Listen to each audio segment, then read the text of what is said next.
সহ উপস্থিত সকলে যারা আছেন, আমাদের বিএনপির অনেক অঙ্গ সহযোগী সংগঠনের বাইরেও আছেন, তো আপনাদের সবাইকে আমার শুভেচ্ছা ও সালাম জানাচ্ছি।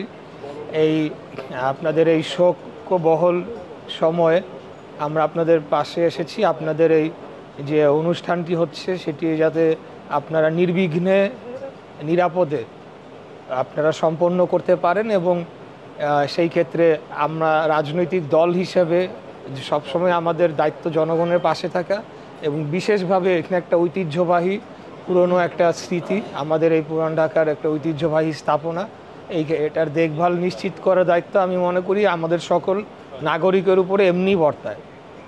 দ্বিতীয়ত, আমি খুব খুশি হলাম শুনে যে 5 তারিখ পরবর্তী সময়ে যখন বিভিন্ন জায়গায়, এটা অস্বীকার করার উপায় নাই, নানা ধরনের নৈরাজ্য এবং বিশৃঙ্খলা হচ্ছিল, সেই সময় আমাদের বাংলাদেশ জাতীয়তাবাদী দলের নেতাকর্মীদের সহযোগিতায় আপনারা বড় একটি জমি, যেটি অবৈধ ফ্যাসিবাদী আমলে দখল করে নিয়ে যাওয়া হয়েছিল, সেটিকে আপনারা অবমুক্ত করে উদ্ধার করে আপনারা আবার ফেরত পেয়েছেন। সেটার জন্য আমি আসলে আমাদের যারা এখানকার স্থানীয় বিএনপি তাদের প্রতি কৃতজ্ঞতা জানাচ্ছি। একটু লক্ষ্য করবেন, গতকালকে আমাদের দলের ভারপ্রাপ্ত চেয়ারম্যান এই ধরনের নির্দেশনা দিচ্ছেন যে আমাদের এমন কাজ করতে হবে যাতে দলের ভাবমূর্তি উজ্জ্বল হয়। তো এই যে একটা উদাহরণ, এটা আমি অবশ্যই যখন সুযোগ পাবো আমি আমার কথায় আমি এই স্থানীয় বিএনপিকে উদ্ধৃতি দিয়ে আমি বার্তাটা ওনার কাছে দেব।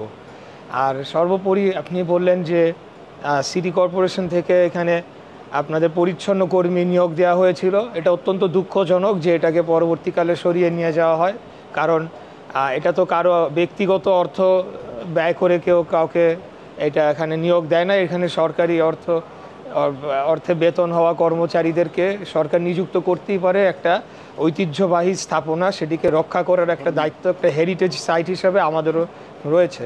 তো সেই বিষয়ে ভবিষ্যতে আমরা অবশ্যই যা পদক্ষেপ নেওয়া দরকার এটিকে সংরক্ষণ করার জন্য, এবং আমাদের পরবর্তী প্রজন্ম যাতে এখানে এসে দেখে যেতে পারে, এবং আপনাদের এই যে অনুষ্ঠান সেটার ধারা যাতে অব্যাহত থাকে সেটার জন্য আমরা পদক্ষেপ নিব। আর সর্বোপরি যেটা বলেছেন, আপনাদের এখানে উন্নয়নমূলক কর্মকাণ্ড করার জন্য আমরা যদি আগামীতে জনগণের ভোটে নির্বাচিত হয়ে সরকার গঠন করি, সরকারিভাবে হোক, এবং আমি ব্যক্তিগতভাবে আপনাদের একজন এই শহরের সন্তান বলেন, আপনাদের পুরান ঢাকার একজন সন্তান হিসাবে আমার পক্ষ থেকে যা করণীয় আমি সর্বোচ্চ সহযোগিতা রাখবো ইনশাআল্লাহ। এই বলে সবাইকে ধন্যবাদ জানাচ্ছি। সবাই ভালো থাকবেন। আসসালামু আলাইকুম।